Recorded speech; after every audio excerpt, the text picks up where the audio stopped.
Muy buenas a todos, ¿cómo están? Yo soy Juan Antonio Castro, este es Altmedia, estamos en un nuevo ciclo de entrevistas y del otro lado tengo a alguien que no necesita presentación en el aniversario número 40 de la Guerra de Malvinas. Tenemos a un veterano, héroe de Malvinas, ex candidato a presidente, entre otras cosas, doctor en ciencias políticas también, a Juan José Gómez Centurión. ¿Cómo estás, Juanjo? Hola Juan, ¿cómo estás? Muchas gracias por este espacio y muchas gracias en un día tan especial como hoy, por recordar la gesta de Malvinas, recordar a nuestros veteranos y a nuestros muertos. Así que muchas gracias. Bueno, se cumplen 40 años de Malvinas. Como veterano, ¿qué sensaciones te genera este número, ¿sí? 40 años. Sí, siempre en la Argentina cualquier hecho histórico genera situaciones ambivalentes, ¿no? Entonces, yo también tengo esa ambivalencia. Obviamente que los números redondos es como un momento muy especial, ¿no? En realidad no hay mucha diferencia entre el 39 y el 40, pero estos números redondos es como que nos cae la ficha en un momento de reflexión, ¿no? Y bueno, nada, yo hoy como veterano a los 40 años de haber inclusive participado de la recuperación de las islas, siento un profundo orgullo por lo hecho, un enorme honor de ser veterano de guerra de la Nación Argentina, de haber combatido por este país, un enorme orgullo por los hombres que conducí, por los hombres que vi morir, por los hombres que enterré.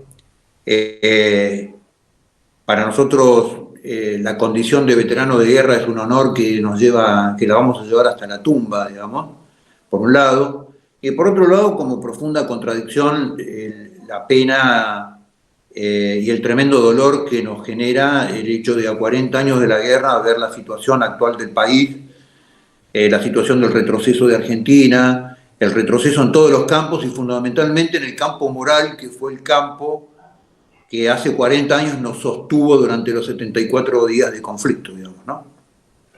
La cuestión Malvinas es una deuda de la democracia, ya que tanto se habla de deudas de la democracia.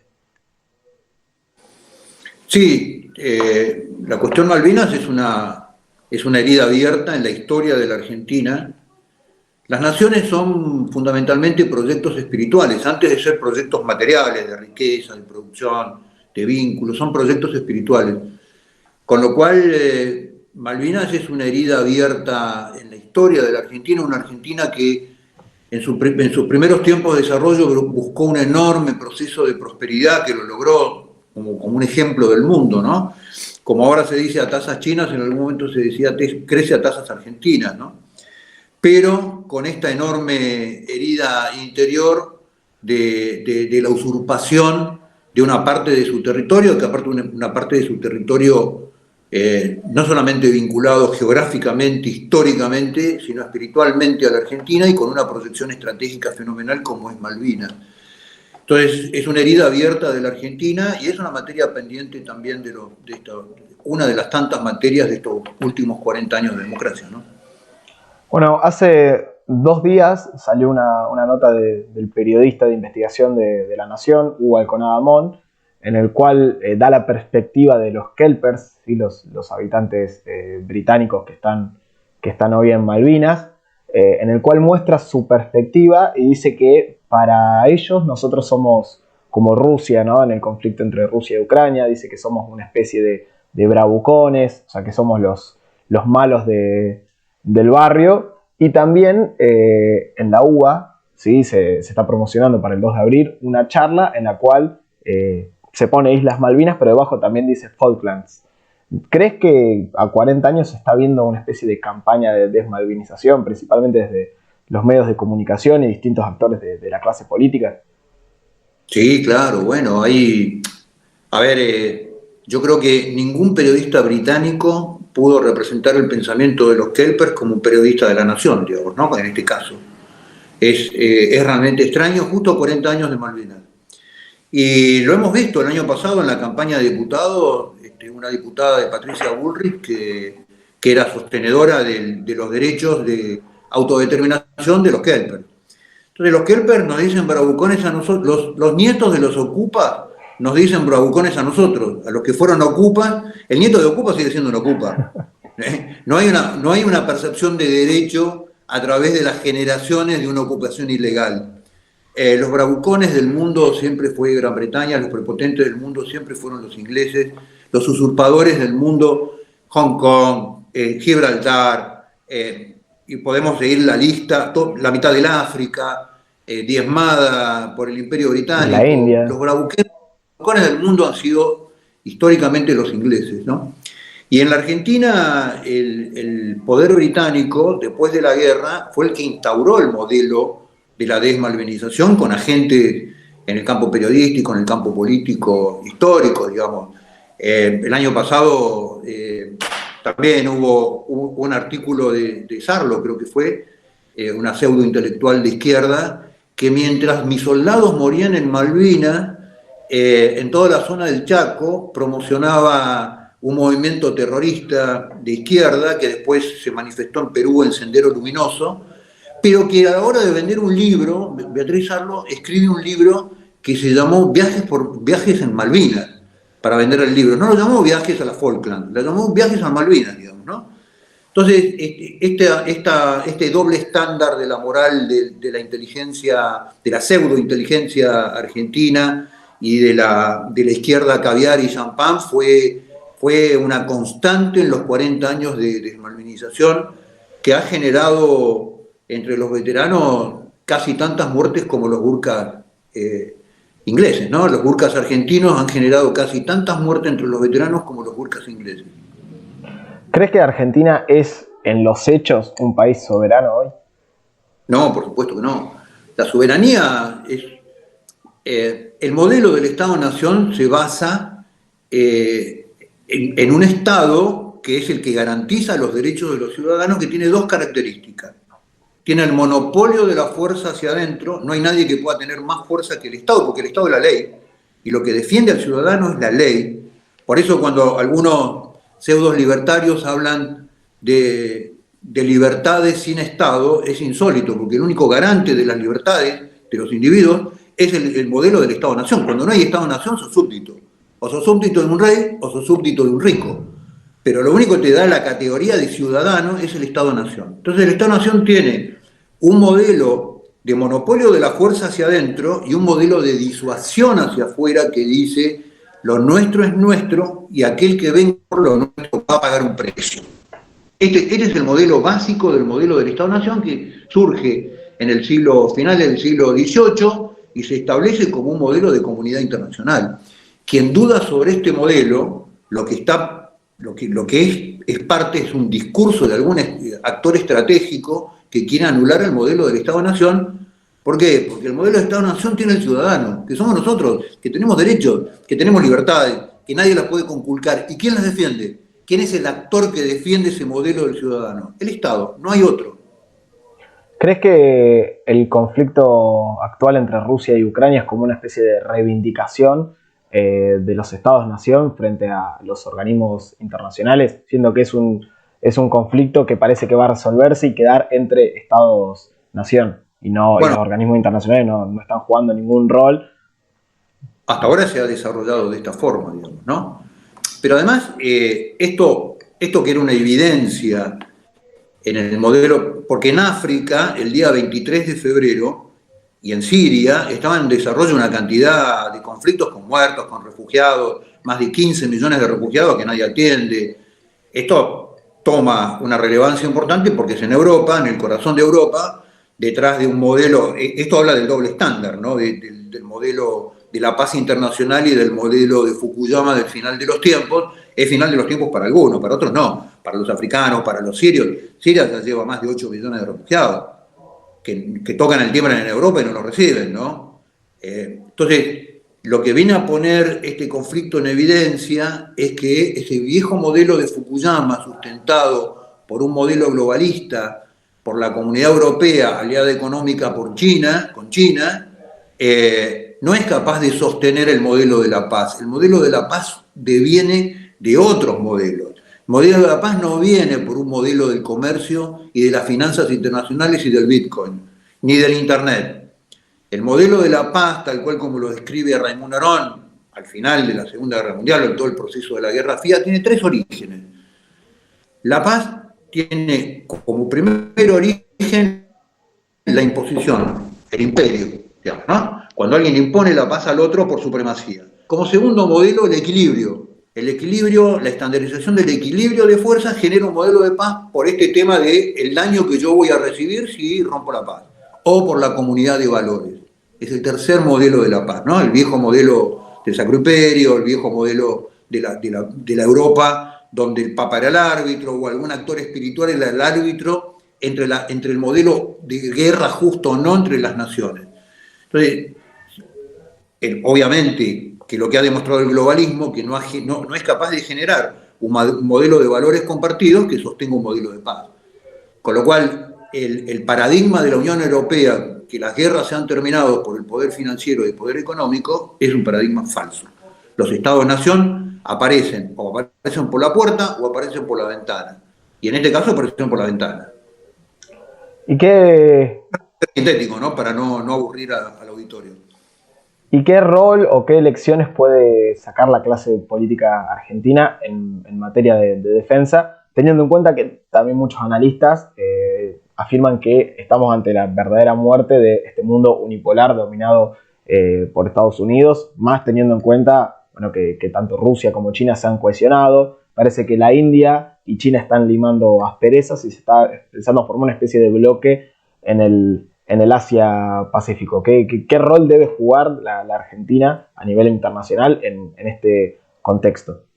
Sí, yo creo que las alineaciones que estamos viendo hay que entenderlas desde otro modelo, ¿no? Me parece a mí. Me parece que por primera vez en la historia, de lo que he estudiado en la historia moderna, la historia antigua y de lo que yo tengo de vida, es la primera vez donde el mundo juega dos tableros simultáneos de poder, no un modelo. Siempre el modelo de la geopolítica se jugaba en un tablero entre los actores poderosos, ¿no? Los estados-nación que proyectaban su poder hacia el mundo y eso conformaba un tablero único de comprensión. Hoy el mundo está jugando dos tableros, que los dirigentes que no lo entiendan bien se van a equivocar en cada jugada. Y cuando vos lo ves jugar a Putin, lo ves jugar muy bien en los dos tableros. Un tablero es este tablero que hablábamos, ¿no? Globalismo versus Estado-nación. Los modelos supranacionales o transnacionales de poder, tratando de limar, de coercionar el modelo de soberano de toma de decisiones de los Estados-naciones. Ese es un tablero. Y el otro tablero es la compulsa entre los dos grandes actores geopolíticos y geoestratégicos del mundo en términos militares, financieros, económicos, comerciales, que son China y Estados Unidos. Y estas dos son partidas simultáneas. Y a veces en la jugada de un tablero hay que ser muy crítico porque te desposicionan el otro tablero. A ver, Argentina está desposicionada en los dos tableros, en el tablero del globalismo versus Estado Nacional. El Estado Nacional en Argentina y la soberanía y el concepto de Estado Nacional, de nación, de patria, viene perdiendo por goleada. Argentina está inmerso adentro de una agenda que es perversa porque es destructiva desde el punto de vista económico y desde el punto de vista moral. La moral del país no es una moralina de buenas costumbres. Cuando se habla de la moral de un país, lo que se habla es del espíritu de cohesión, del espíritu de identidad, del sentido de patria y del sentido de pertenencia que tienen las comunidades hacia ese proyecto de nación. La clase política argentina ha roto con el proyecto histórico de la nación argentina, que está basada y fundada en el preámbulo de la Constitución hace muchísimo tiempo, y por eso ha destruido a la Argentina. La ha destruido económicamente, la ha destruido financieramente y la ha destruido moralmente. Eso por un lado. En el tablero de la compulsa Estados Unidos-China, donde Estados Unidos viene cediendo posiciones en forma muy importante, bueno, el repliegue de Afganistán, el fracaso de una campaña de intervención en Irak que fue tremendo, Siria, viene retrocediendo como actor estratégico. Esto lo marcó Trump muy claramente en sus 4 años de gobierno, frente a un actor que es China, aliado de la Unión Europea, aliado del mundo de las finanzas internacionales, que tienen sus inversiones en el desarrollo, en el fenomenal desarrollo, en el milagro chino. Cuando hablan del milagro chino, lo que no hablan todos los actores es 40 años de inversión del mundo de las finanzas en China, que es socio del Estado chino, el Estado más autoritario de la Tierra, que conculca los derechos religiosos, civiles, laborales, profesionales de 1.300 millones de chinos, ¿no? Entonces, en este mapa de la confrontación Estados Unidos y China, lo peor que nos puede pasar a los países de quinto orden como la Argentina, indefensos, con malas clases dirigentes, que los chinos y los Estados Unidos se pongan de acuerdo y dividan el mundo, es lo peor que nos puede pasar. En esta compulsa hay una enorme posibilidad de multipolaridad en las relaciones, jugando y abusando de esa confrontación entre China y Estados Unidos. Y teniendo en cuenta, porque bueno, este es otro también debate que suele darse en cuanto al alineamiento de Argentina hacia el exterior. Unos reivindican que Argentina, por su pertenencia a una civilización occidental, debe alinearse hacia los intereses que representa por ahí Estados Unidos y Europa, y otros dicen que, bueno, que en Malvinas en realidad Argentina no se enfrentó al Reino Unido, sino a la OTAN, y que es un error alinearse con quienes en los papeles son nuestros enemigos. O sea, no sé qué postura tenés vos con respecto a este debate que suele darse. Los países serios no se alinean. Solamente los países con dirigencias pobres como la Argentina viven de relaciones carnales. Que en un gobierno relaciones carnales con los Estados Unidos, en otro gobierno relaciones carnales con Irán y Venezuela, en la misma cama sin cambiar la sábana, y después a las relaciones carnales con China. Esto es promiscuidad estratégica. Argentina es un país estratégicamente promiscuo, por eso no es creíble. Los países serios tienen alianzas, y las alianzas se hacen en base a intereses.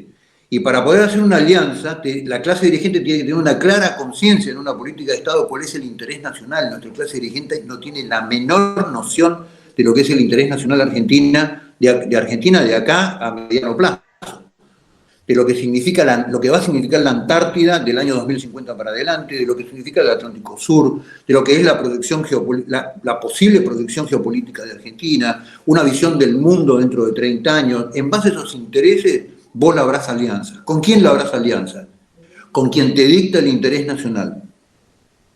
No por una cuestión ideológica, ni por un afecto societatis que te da una relación carnal temporaria. Eso es típico de una clase dirigente como la Argentina. Con lo cual, Argentina tiene que mirar al mundo. Hay por lo menos 20 países que Argentina tiene que empezar a mirar en términos de intercambio recíprocos, en términos de intercambio complementarios y recíprocos, desde la India hasta los tigres del Asia, hasta países de Medio Oriente. Vuelvo a repetir, sí. Lo que priva no es discursos absurdos de la libertad o de la no libertad, son todos agentes del mismo mapa estratégico. Lo que priva las alianzas es el interés nacional, que es bueno para el país, para los argentinos y para el futuro de la Argentina, o lo que no es bueno. ¿Te consideras un realista en las relaciones internacionales? Sí, bueno, yo tengo formación realista, tengo formación tomista, con lo cual para mí lo que priva es la realidad. La ideología es una anteojera, es un preconcepto, es un a priori que siempre te nubla el análisis de los datos de la realidad, digamos, ¿no? Y fue el realismo argentino durante el EP, durante la generación del 80, el posicionamiento internacional. Argentina fue árbitro de conflictos, Argentina fue neutral en 2 conflictos, siendo un enorme abastecedor de alimentos para uno de los contendientes. ¿Por qué? Porque Argentina siempre tuvo la desventaja, desde la época del Imperio Español. Buenos Aires era una aldea de contrabandistas. Buenos Aires no tenía ninguna relevancia. ¿Cuándo toma relevancia Buenos Aires? Cuando el rey Carlos III dice hay que crear un virreinato militar en el virreinato del Río de la Plata por el avance de los portugueses y por el avance de los ingleses en el Atlántico Sur. ¿Por qué? Porque por ahí pasaban las flotas de barcos que iban desde el Perú hasta España, intercambiando minerales y una serie de cosas. Entonces, ¿a qué iba con esto? Argentina siempre tuvo el problema de su excentricidad geográfica con respecto a los centros de poder, que fue la gran ventaja en los momentos de conflicto en los centros de poder. Y eso fue la base del desarrollo argentino. Con lo cual, esta excentricidad dio muchas desventajas por las distancias del comercio, por la distancia de una cantidad de cosas, pero al mismo tiempo nos colocó en forma excéntrica a los modelos de conflicto. Entonces, Argentina tiene que tener una visión realista de su propio territorio y su proyección al mundo. Bueno, esta visión que Argentina, por ejemplo, intervino en el conflicto ruso-japonés a principios del siglo XIX, contrariando a todas las potencias occidentales, y apoyó a Japón y le cedió uno de los primeros destructores a vapor que había comprado la Marina Argentina, se lo cedió a la Armada japonesa, con lo cual venció a la Armada rusa, por ejemplo, modificando toda la ecuación de poder en ese sector geográfico a principios del siglo XIX, 1905 te estoy hablando. Argentina intervino en conflictos latinoamericanos, paró la guerra Perú y Bolivia con un premio Nobel que fue el ministro de Relaciones Exteriores.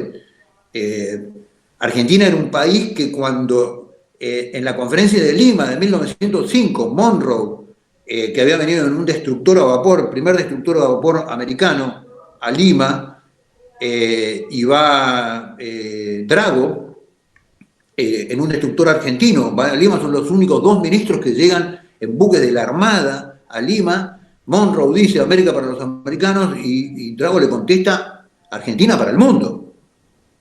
Es decir, Argentina tuvo un modelo de inserción en el mundo, tuvo una política internacional muy eficaz, con funcionarios muy eficaces en el desarrollo de la misma, que llevó a lo que era Argentina, una potencia relevante adentro del mapa del mundo. De ahí hemos caído. Volviendo un poco a la cuestión Malvinas, bueno, una entrevista que salió, creo que antes de ayer en Clarín, ¿sí? Del brigadier inglés Julian Thompson, que dirigió la operación terrestre británica en Malvinas, admite que Argentina pudo ganar la guerra, o sea, nombra varios factores, pero uno de los mayores que nombraba, además del entrenamiento de los soldados, era que Argentina no preparó la defensa de Puerto Argentino en esas 6 semanas que hubo entre la toma de las islas y la respuesta británica. O sea, ¿coincidís con él? No sé si solamente en este punto, sino en líneas generales, que Argentina tuvo posibilidades reales de triunfar en el conflicto? Sí, pero aclaremos, no de ganar la batalla. La batalla era una batalla que tal cual como estaba planteada, con las islas cercadas, con bloqueo naval, con superioridad aérea británica, en toda la historia de la guerra, nadie ganó la guerra peleando dentro de una isla. Digamos. Esto, desde la guerra del Peloponeso, persas y griegos, pasando por toda la guerra del Pacífico, isla que se pretende defender desde la isla está perdida. Si no se defiende del mar o del aire, no tiene futuro. Ahora, Argentina estuvo muy cerca de lograr su objetivo estratégico en el conflicto con la propuesta de las 3 banderas. Estuvimos a 4 días. Con la propuesta del presidente peruano Belaúnde Terry, apoyada desde Naciones Unidas, con el secretario general de Naciones Unidas, que era otro peruano, estuvo con la imposición de 3 banderas.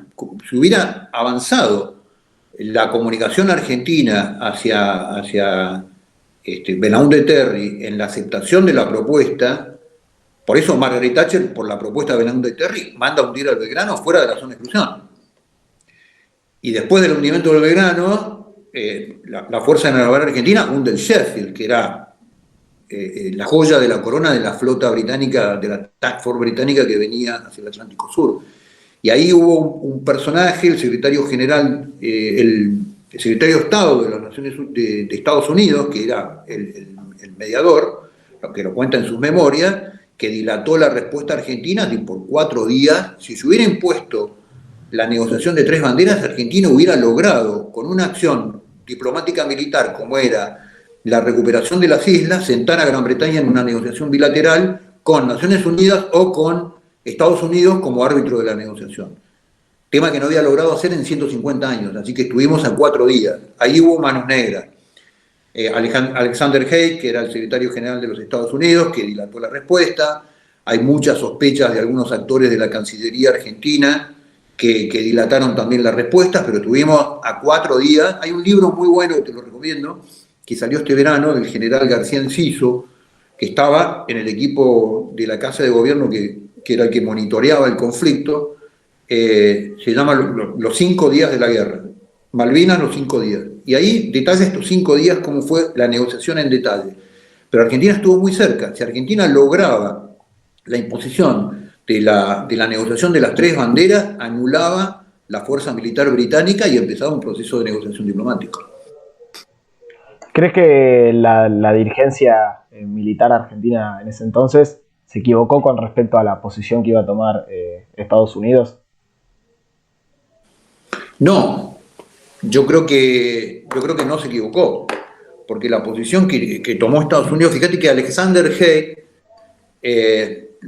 lo terminan echando a los pocos días como secretario de Estado, lo terminan echando de la Secretaría de Estado, lo saca Ronald Reagan y lo reemplaza por otros, por el fracaso de la negociación con Malvinas. Yo creo que Estados Unidos lo que quería, por supuesto, no era una derrota militar de un aliado de la OTAN, como era Gran Bretaña, pero quería que Gran Bretaña salga de las islas. Mirá, Barack Obama, en su última visita a Gran Bretaña, todavía habla, después de que Gran Bretaña hace el referéndum en Malvinas, con el principio de autodeterminación, sigue hablando que Gran Bretaña tiene que resolver el conflicto de Malvinas, que fue castigado por todos los diarios británicos. Cuando Estados Unidos, bajo la doctrina que empieza finales del siglo XIX, América para los americanos, siempre se preocupó por la descolonización y por la salida de los países europeos del continente americano. Nunca vio con buenos ojos la posesión de Inglaterra por parte de Malvinas. Obviamente que seguramente pretende tener otro estatus con el país que la maneje, digamos, pero yo creo que Estados Unidos fue muy claro con el gobierno dándole luz verde en el año 82 para la invasión a Malvinas. Después militarmente apoyó a Gran Bretaña, pero las últimas publicaciones lo que te demuestran que el gobierno de Ronald Reagan, por eso fue castigado Alexander Haig como secretario de Estado, lo que quería era Gran Bretaña negociando su entrega colonial en las islas en Malvinas, ¿no? Esto de que mirá, hay conflictos que hay que seguirlos. Las peleas entre Margaret Thatcher y Ronald Reagan en el año 81 son públicas, con discursos muy duros entre ambos. ¿Y sabes por qué era? Porque Estados Unidos le reclamaba a Gran Bretaña que parara con las inversiones en Rusia por los gasoductos y por el oleoducto, que son inversiones americanas. El gasoducto central y el oleoducto central lo hicieron los ingleses y lo hicieron capitales ingleses, para el abastecimiento de gas y de petróleo a Europa. Y Ronald Reagan lo cuestionaba, decía, nosotros estamos en guerra con la Unión Soviética, tratando de cercar desde todos los ámbitos y ustedes le están dando pulmón con el tema del gasoducto, del oleoducto y la compra de insumos y de commodities desde Europa. Esto fue una discusión durante todo el año 81. Esto se puede seguir en todos los medios. O sea, cuando se dice Gran Bretaña, aliado de los Estados Unidos, fueron aliados en muchas guerras, lo cual no quiere decir que estén de acuerdo en todo, digamos, ¿no? Y que los intereses de Gran Bretaña estén absolutamente aliados a los intereses de los Estados Unidos. En materia geopolítica, ¿no? Hay varias notas que estuvieron circulando en los últimos días en Infobae que hablan sobre planes de ayuda soviética, ¿no? Que la Unión Soviética se ofreció, por ejemplo, a, no de forma más o menos camuflada, hundir varios buques de la Armada británica, haciéndolos pasar como hundimientos hechos por la Armada Argentina, pero que la Junta Militar se negó por miedo a perder una especie de posible apoyo de Estados Unidos en las negociaciones. No hay nada serio en esa materia, pero está claro, y hay otro artículo de Infobae que lo describe con mucha claridad, el nivel de alianza estratégica que existía entre la Junta Militar y el gobierno de la Unión Soviética, a raíz de que en el año 78 Rusia tiene un gran problema de abastecimiento de trigo, 78-79. La guerra de Afganistán. Con una hambruna fenomenal y es bloqueado por el tema de la guerra de Afganistán por todos los países occidentales y el único país que le vende trigo es Argentina.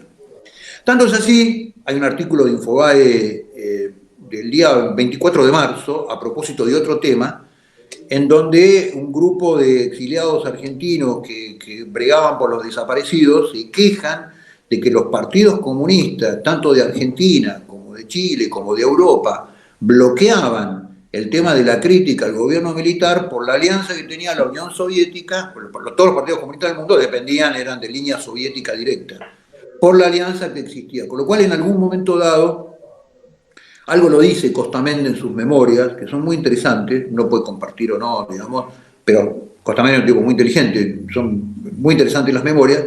En algún momento dado, Argentina jugó con la posibilidad del veto de la Unión Soviética en el Consejo de Seguridad a cualquier posibilidad de que Gran Bretaña use la fuerza. Y con la resolución 502 del 5 o del 7 de abril, no me acuerdo, de 1982, del Consejo de Seguridad, emana la resolución 502 que obliga a Argentina a evacuar las islas, que Argentina no cumple, y por otro lado autoriza a Gran Bretaña el uso de la fuerza y la Unión Soviética no ejerce su poder de veto. Con lo cual yo dudo, no he visto nada serio ni he visto ninguna publicación seria que hable de esta posibilidad de colaborar militarmente en el conflicto. El Atlántico Sur, el mundo de la Guerra Fría era un mundo donde había lugares calientes y lugares fríos. En los lugares fríos nadie podía intervenir.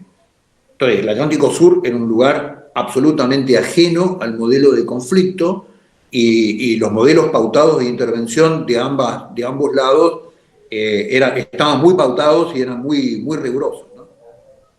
Julian Thompson, este brigadier británico que como digo, dirigió las fuerzas terrestres británicas en Malvinas, se ve preocupado en la entrevista con Clarín por la postura de China frente al conflicto. Y él dice que el apoyo de China a la postura argentina en Malvinas se va a traducir en una especie de pedido de favores en caso de que Argentina eventualmente recupere la soberanía sobre las islas, como por ejemplo instalar una base militar o tener ciertos beneficios en ese territorio.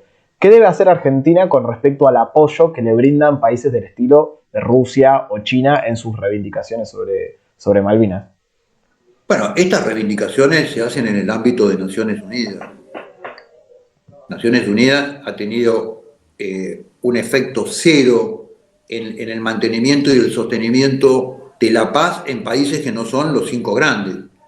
Es decir, Naciones Unidas se basa en el interés de los 5 grandes del buen humor, que tienen capacidad nuclear, y a partir de eso es un modelo de repartición de poder. Con lo cual, yo no veo que el modelo de recuperación de Malvinas sea a través ni de la Asamblea General de Naciones Unidas ni de ningún organismo de Naciones Unidas. Naciones Unidas tiene 8 instancias de condena del Comité Antidescolonización con respecto a la situación de Malvinas, y Gran Bretaña no cumplió una. O sea, la entrega de Hong Kong a China no viene a través de Naciones Unidas, viene por un tema de negociación y de relación de poder entre Gran Bretaña y China, digamos, ¿no? Entonces, vuelvo de nuevo, Argentina tiene que tener claramente una visión clara y una dirigencia que tenga una visión clara sobre el interés nacional, y a partir de ahí negociar su posicionamiento. Sí, bueno, además la ONU no está hecha para conflictos que involucran a una de las potencias del Consejo de Seguridad, simplemente porque basta el poder de veto de una, lo estamos viendo hoy en la situación entre Rusia y Ucrania, para que la ONU quede desarticulada. ¿Y crees que el caso de China con Hong Kong, que recién lo mencionabas, puede ser un ejemplo para la dirigencia argentina? La dirigencia argentina no aprende de nada, digamos, de ningún ejemplo. No, pero ahí yo creo que el modelo de Hong Kong es un modelo distinto, porque es un modelo de negociación directo de Gran Bretaña con China en base a una relación de poder y en base a todo. Después hay todo un dominó después de Hong Kong que se puede vincular hasta inclusive con el Brexit, ¿no? Donde Gran Bretaña sale de la posición europea y empieza a negociar con China otras cosas, ¿no? El modelo financiero. Hoy Londres se ha convertido en la plataforma de uso de todo el modelo financiero, de todos los negocios, de gran parte de los negocios de China, con lo cual el modelo de Hong Kong es otro modelo, digamos, ¿no? Que no tiene nada que ver con un país como en debacle y en decadencia como la Argentina, con una clase dirigente que bueno, no tiene la menor posibilidad de trazar una política de Estado de relaciones internacionales a mediano plazo con el mundo, digamos. No tiene una lectura del mundo, Con lo cual es muy difícil, muy difícil. Bueno, ya las últimas preguntas para ir cerrando. ¿Qué opinión tenés de la nueva base naval integrada en Ushuaia que presentó el ministro de Defensa, Jorge Tayana, hace unos días? Esa base tiene 30 años de espera, 35 años de espera. El tema es si lo tenemos que hacer porque los chinos lo necesitan. Lo tenemos que hacer porque Argentina lo necesita. En realidad, las mejores tecnologías para ese tipo de puertos no las tienen los chinos. Sí lo tienen los rusos, por ejemplo. O lo tienen los noruegos, o lo tienen todos aquellos que tienen enorme capacidad portuaria en lugares del Ártico preparados para ese tipo de operaciones, que son operaciones muy particulares. El problema de la Argentina es que el Estado argentino se ha transformado en la caja de pago de la política, es un Estado quebrado, desfolteado, que no tiene ninguna capacidad de inversión ni ninguna capacidad de negociación con ningún tipo de empresa para hacerlo tampoco con capital privado. Entonces va a terminar siendo una base china que va a formar parte del collar, del pequeño collar de perlas de Sudamérica que forma parte de la ruta de la seda, de la gran ruta de la seda china. Entonces, esa base se tendría que haber hecho hace muchísimo tiempo.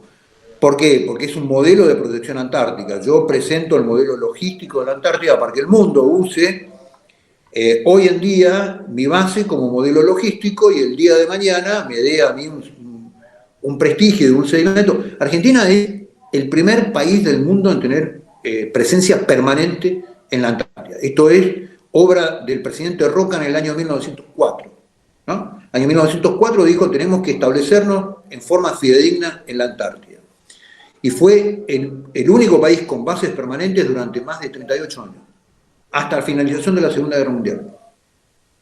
Entonces, que la base en Ushuaia, la base de logística antártica, tendría que haber estado hecha por Argentina hace 30 años, tendría que haber sido una inversión que se paga sola, con los derechos de cánones que pagan las expediciones antárticas en el mundo. Es una base que se hubiera amortizado y se hubiera pagado sola, y nos hubiera dado un posicionamiento geopolítico y geoestratégico como la punta de lanza y el vínculo, el cordón umbilical con el continente antártico.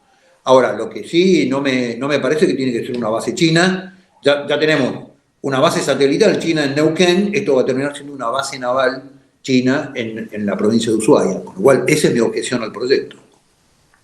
Bueno, Piñera volvió a abrir reclamos oceánicos con nuestro país que parecían cerrados, y ahora el nuevo gobierno de Chile, el de Gabriel Boric, reconoce el territorio ancestral mapuche, conocido como Wallmapu, sin el idioma mapuche, el cual cruza la cordillera hasta más de la mitad de la provincia de Buenos Aires. Después vamos a mostrar la imagen de lo que implica ese territorio ancestral mapuche. ¿Representa Chile una amenaza hoy para la seguridad nacional con estas nuevas reivindicaciones o con este tipo de discursos? No, yo creo que la reivindicación oceánica fue un disparate, un manotazo de ahogado de un gobierno de Piñera que veía que estaba haciendo una reforma constitucional que destruía el Estado chileno, digamos, ¿no? Este reconocimiento, en realidad el Wallmapu está del otro lado. Los nuevos mapas del Wallmapu son extensivos, pero el Wallmapu era el origen de los araucanos. Nuestros tehuelches, Paturuzú, digamos, le decían mapuche a la gente del Mapú, que los que eran del otro lado del Mapú. El Mapú original jamás pasó la cordillera. Con lo cual, este disparate ideológico detrás del cual corre la nueva dirigencia chilena, porque lo primero que hay que decirles es, bueno, listo, entreguen el Wallmapu chileno a los araucanos, entréguenselo. Entrénselo ustedes, después vemos qué hacemos con la parte argentina, que no reconocemos el reclamo. Pero lo primero que tendría que hacer el Estado chileno entonces es reconocerle a los araucanos su propio territorio. Porque además el Wallmapu chileno tiene un sentido. Porque la primera constitución de Chile reconoce como límite sur el río Biobío, que está a 170 kilómetros de Santiago del Sur. Y por debajo nunca reconoció reclamo histórico hasta mucho después. ¿Se entiende lo que digo, no? Sí, entonces, sí. De hecho hay algunos que... Perfecto. Armen la nación mapuche, entréguenle a los araucanos, entréguenle Temuco, entréguenle los fondos de Temuco, Entréguenle los tambos de Temuco, porque son sus terrenos originarios, y después vemos. Pero primero entréguenselo ustedes. Entonces, digamos, esto es un sinsentido pero absoluto lo que está pasando. Y el correr de la dirigencia chilena detrás de estos temas, bueno, la ministra que fue la otra vez intentó llegar en auto hasta el territorio mapuche, la corrieron a tiro. La corrieron a tiro de un grupo de andrajosos, digamos, ¿no?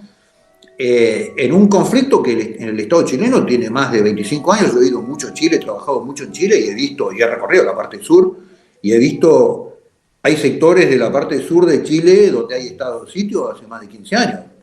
Pero cuando digo estado de sitio, quiere decir que están suprimidas las garantías individuales de los ciudadanos, ¿no?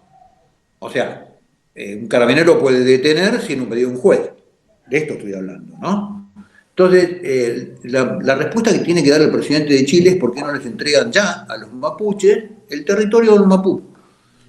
Que se los entreguen porque es ancestral. Yo quiero ver a ver qué dicen los dueños de los fondos del sur de Chile. ¿Crees que se ha despreciado a los veteranos de Malvinas desde el retorno de la democracia? No, creo que como todo en la Argentina hay una bivalencia que conviven. Yo como veterano de la sociedad argentina, de la mujer y del hombre de a pie, no he recibido más que afecto, reconocimiento, agradecimiento, a veces extremo, ¿no? Porque yo siempre les digo, lo hice, era mi obligación hacerlo, lo que yo hice era, además de ser un gusto y además de ser un honor, era una obligación. Pero yo de la sociedad argentina no he recibido más que afecto. Ahora, del mundo de la dirigencia, del establishment, de la opinión publicada, de la dirigencia política, no hemos recibido más que desprecio. La desmalvinización es un modelo que se basa fundamentalmente en desnudar y en despreciar al veterano de guerra. Yo reclamo por Malvinas, pero no reconozco la guerra. Malvinas sin la guerra, la historia de Malvinas sin la guerra de Malvinas, es una historia que no existe, digamos, ¿no? Porque donde Argentina, por primera vez en 150 años, realiza una acción efectiva por la reivindicación de sus derechos, es con una operación militar diplomática que no genera una sola baja en un ciudadano británico y ni tampoco en un militar británico. Entonces, pretender o tener una posición sobre Malvinas sin reconocer a los veteranos, sin reconocer el conflicto y lo que significó para la historia de Malvinas, el conflicto de Malvinas, es un embuste absoluto por parte de la dirigencia argentina. Así que yo creo que en la dirigencia hay un enorme desprecio por los veteranos de guerra. ¿Y crees que tachar a la guerra de Malvinas como el sueño de un trasnochado como Galtieri, que mandó a morir a un grupo de jóvenes, es una forma de desmalvinizar? Obvio, porque Galtieri es un emergente de un conflicto que tenía 150 años, digamos. La ocupación de las Malvinas no la ordenó Galtieri, la ordenaron los ingleses en 1833. Entonces, todo esto forma parte del concepto de desmalvinización, de poner el foco de 150 años de conflicto soberano por Malvinas en un personaje histórico como Galtieri. Yo te pregunto, le pregunto a cualquier argentino ahora, de memoria, ¿quién ordenó, cuál fue la Junta quiénes integraban la Junta de Gobierno en la Argentina que ordenó la segunda campaña del Alto Perú? Te lo pregunto. ¿Te acordás? No. Bueno, nuestros nietos tampoco se van a acordar de Galtieri. Son personas emergentes de una situación. Ahora, el tema que hay que analizar es la situación. Era la pérdida de soberanía, la llegada de los 150 años, la doctrina Eden, la doctrina que estaba imperando. Eden fue fue primer ministro británico, ministro de Relaciones Exteriores y primer secretario general de Naciones Unidas. Entonces, el haber llegado a una fecha que podía consolidar la prescripción del reclamo argentino, impuso que había que hacer una acción de naturaleza diplomática militar. Argentina nunca fue a la guerra. Nunca fue a la guerra. Porque confió que en algún momento dado el sistema internacional le iba a decir a Gran Bretaña, sí, está bien, sentate a conversar con los tipos, digamos, porque tienen razón. Hay documentos del Ministerio de Relaciones Exteriores que dicen nosotros no tenemos ningún fundamento en contra de los títulos que presenta Argentina, digamos, con respecto al dominio y a la soberanía en Malvinas. Así que, nada, creo que forma parte de todo eso del chamullo mediático y de periodistas poco preparados y poco ilustrados y poco leídos sobre el tema, ¿no? Más allá de que no se ha aprovechado, ¿crees entonces que Argentina en cierta forma ganó tiempo para poder seguir negociando, por lo menos hasta que se cumplan 150 años de nuevo.